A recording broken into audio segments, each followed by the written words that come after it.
What's up, Fitness for You family? It's Aaron here, sitting in my office.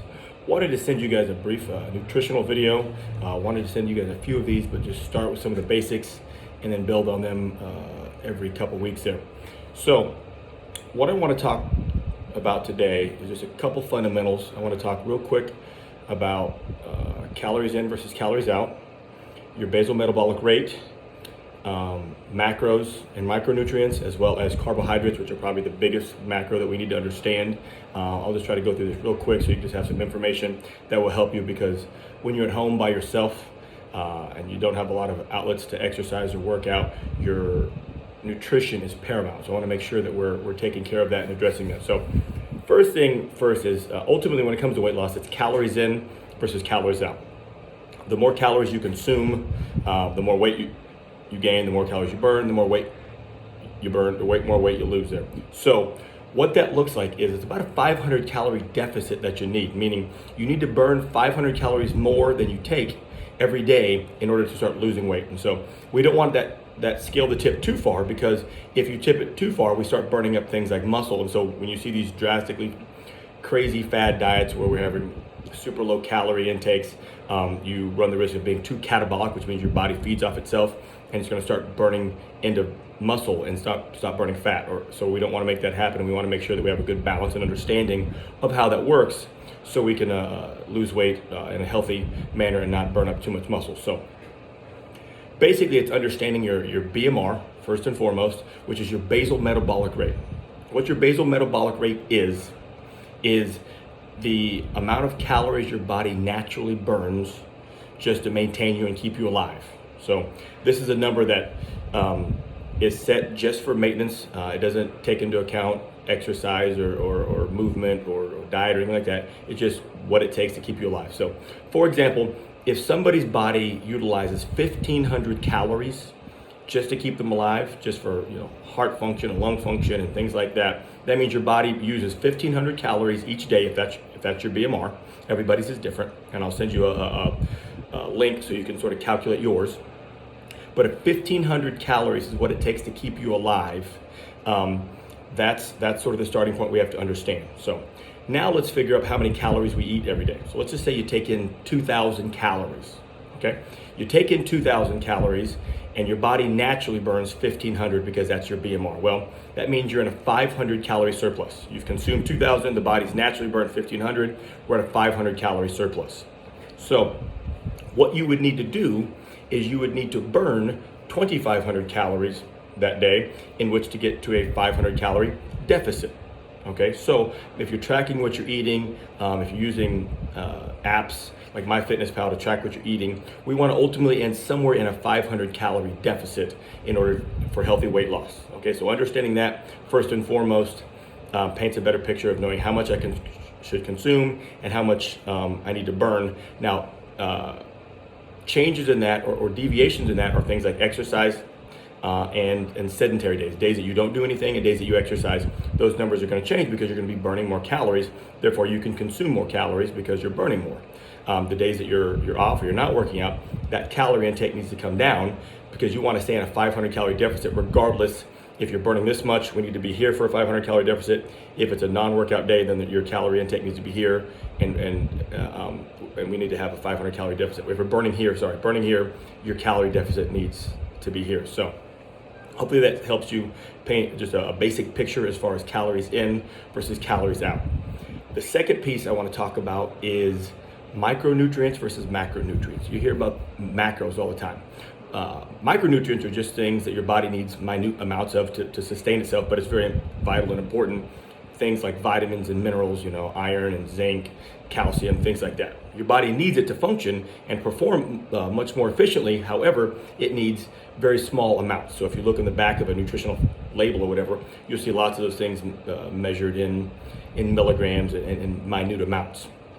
When you see things like macronutrients, things you need more of, you're going to see those measured in grams and things of that nature, and the three macronutrients are proteins, carbs, and fats. And the only piece I want to talk on today is carbohydrates. I don't want to put too much out there. I just want to sort of give you a starting point, and I want to talk about what I believe to be the most important of all the macronutrients when it comes to weight loss. So there's a lot of misunderstanding when it comes to carbohydrates.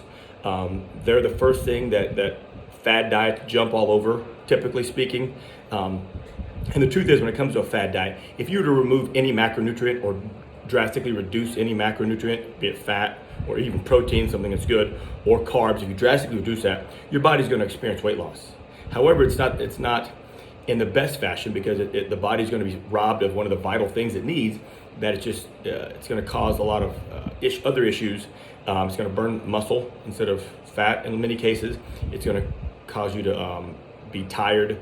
There's a lot of issues. So it's about having a balanced, whole understanding of nutrition, and not going, I'm just going to stop eating fat, I'm going to stop eating carbs, I'm going to stop eating protein. Like I said, if you took any of those out or greatly reduce them, you'd lose weight. But typically those diets aren't maintainable. You can't do without carbs or fat or protein. So when you go back to eating normal whatsoever, you balloon and oftentimes gain more weight. So let's talk about carbs real quick. Understanding carbohydrates is the best thing. There's two types of carbohydrates. There's slow digesting and quick digesting, okay? Basically how the body digests a carbohydrate is really the only difference. And so let's talk about those real quick. First, there's no good carb or bad carb, because you need both of them at different times of days. It's just understanding the types of carbs and when to consume them and when to avoid them, okay? So let's talk about what people oftentimes refer to as bad carbs. Bad carbs are simple carbohydrates. They digest very quickly. Within an hour, the body already digests it and does something with it, and we'll talk about that. Simple carbs are things like sugars, flours, white breads, things like that. The body, fruit is also a simple carbohydrate because it's high in fructose, which is natural sugar. So the body takes simple carbohydrates and burns it really quickly. The danger in that is if the body isn't doing some sort of strenuous activity, when it digests those simple carbohydrates very quickly, it's going to store it as long-term energy, which is fat. So if I have something that's high in sugar, or if I have white bread, or if I had white pasta, or flour, or things like that, I've got a small window to burn that off. Otherwise, it's going to store as fat. Okay, so that's sort of the danger and why it gets a bad rap, because you have a small window to burn it off, and oftentimes we're not burning it off. Therefore, it's storing as fat very quickly. So that's what makes it such a detrimental aspect of our diet, and which leads to weight loss, or weight gain, or fat gain. So that doesn't mean it's always bad, though. There's a couple instances in which you can have simple carbohydrates. For example, directly before, during, or after an activity or workout. For example, Gatorade, which is very high in sugar, was created to be taken during football games, and then later it became a staple in many sports. And that's because it's designed to be consumed during an activity. So what happens is these sugars convert to glucose in the bloodstream quickly, and then if you're doing an activity, what happens is the body then utilizes that glucose for energy and for fuel instead of storing it as fat.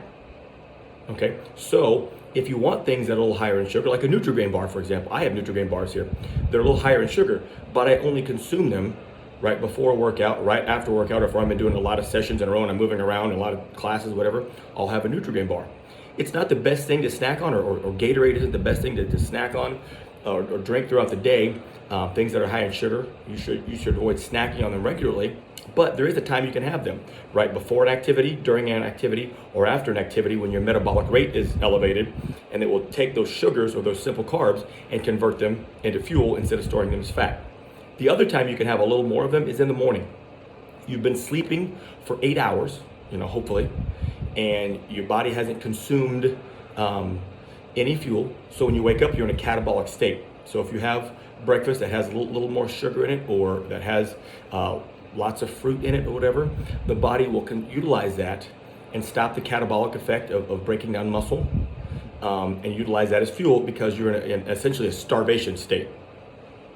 With that, be mindful to not have too much. You don't want to consume, too many simple carbs, but this is a time in which you can consume some in a relatively safe manner. So that's a time to have them. The other carbohydrate I want to talk about is our complex carbohydrates, or our slow digesting carbohydrates. The biggest difference here is that they digest much, much slower. It breaks down and breaks into glucose and starts bleeding, or not bleeding, starts, bleeding glucose into your bloodstream at a much slower rate. It doesn't flush the system like a simple carb does. The benefit to that is you have much longer periods of time in which to burn those complex carbs away. And those are things like vegetables, whole wheats, whole grains, oats, things like that, things that break down very slowly. And the benefit to that is you have, 3, 4, 5, 6 hours to break that down. And a lot of times just natural daily activity will burn that off because it's not getting a flood of carbohydrates. It's not getting a flood of insulin and glucose. So just, if you have a job where you're walking around a little bit, or you're moving around just in a normal fashion, and bodily functions like your blood flow and heart pumping and lung function will help utilize those carbs and burn those off because they're coming at a much slower rate. So that's why they're called good carbs. Technically not good carbs, but they're better when it comes to weight loss because they're not flooding the body and making it take in more than it can burn off without elevated activity. So that's why people are always suggesting you go whole wheats or whole grains or oats or things of that nature, is because they digest much slower and are much easier to burn off. Now, with that said, that doesn't mean that they're not dangerous as well when it comes to weight gain. For example, in the evening, okay, you eat dinner and then you go to bed. Well, here's the problem with that. If you have an excess storage of carbohydrates, even slow digestion carbs in your system, what will happen is the body will have that. It's fuel. Carbohydrates are nothing but fuel for the body. It's gasoline and you're the car. Okay? The body goes, okay, I have this excess fuel, but I have nothing to do with it. I can't burn it off. Okay, I'm going to go to bed, or we're laying on the couch watching a movie. The body's in a very sedentary state, especially when we go to sleep. The metabolic rate crashes, and so the body needs very little fuel. Well, if we have a bunch of carbs in our system, the body goes, okay, I have nothing to do with this fuel, but to store it as long-term energy, and long-term energy is fat. So you have to be mindful when you're having carbohydrates at night, and that's the most dangerous time to have carbohydrates. I would completely avoid simple carbs whatsoever, any sugars or white things whatsoever, because that you have no chance of burning that off. That's just fat. But I'd also be very mindful and have modest amounts of complex carbs at night. If you're having dinner, you can have some complex carbs. You can have something that's whole wheat, or you can have some whole grain rice or wild rice or something like that. Whatever it is, just make sure the portion is very small and it's no bigger than your fist. So if I'm sitting there and I've got a sweet potato or I've got something, make sure that the portion is no larger than your fist at night. And once you have carbohydrates for dinner, none beyond that, okay? You can even go swing the pendulum even further and take even smaller amounts of carbs than your fist, okay? If you're going to greatly reduce your carb intake, evenings is when you need to do that. Oftentimes we have carb cravings or cravings to eat. Typically, if you can have a glass of water with some lemon juice or some Crystal Light, you can have a sugar-free Jell-O, you can have a sugar-free something, just something to put into your body that sort of tricks it into having something, okay? It's not that it's necessarily that hungry or that it's having a true craving. It just sort of needs to think that it's getting something. So instead of having carbs, trick yourself into having something very low calorie and very low carb. When it comes to dinner, make sure you're not misunderstanding what carbs are as well. Because oftentimes we throw potatoes and corn in the vegetable category, and it's not. Okay, it's grown and it's technically a vegetable, but the body doesn't process it like a vegetable. It processes it like a starchy carb. And here's a good way to look at it. For example, potatoes, you can make potato bread. Corn, you can make cornbread. What you can't make is you can't make broccoli bread. You can't make green bean bread, and that's because the body doesn't process those like starches, but it does these. So don't sit there and have some rice and some corn, or a sweet potato, and some sort of whole grain or whole wheat, or you're double dipping in your carbs, and your body's just going to store that as fat. So my advice when it comes to carbohydrates is be mindful. Fruit's not bad. I said fruit earlier. It has fructose. However, it's great for breakfast. I would just make sure that you don't have any fruit after lunchtime. We sort of get in this mindset of thinking that fruit's healthy, and it is. It has lots of beneficial benefits to it as far as micronutrients and vitamins and minerals and things like that. However, you have to be mindful to not snack on it or have it really after lunchtime. Otherwise, it's just going to store as fat unless you're taking it in and around activity. If you come work out here in the evenings or whatever, feel free to have some fruit after, before, or during. Probably not during. It's not like you're gonna walk around the studio eating grapes during a workout, but you can have them right afterwards. Like oftentimes right after my workout, I have a banana in my car and I eat a banana immediately. That's actually a good thing to get an insulin spike directly after workout.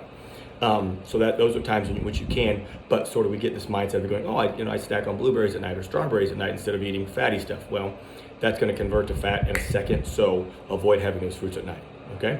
Hope this helps. If you guys have any questions, shoot me a text, shoot me an email. Feel free to share this with anybody you think it might help. I'd love to have feedback, and hope you guys are doing well. And if you have any nutritional needs, let me know. I'll be sending out some more of these videos, but I want to tackle something that I thought was very important to understand to help you guys while you're at home and obviously well beyond. Even when we get back to normal, this science and this information is very valuable to use in your day-to-day life, okay? Take care, and I'll talk to you guys later. Bye-bye.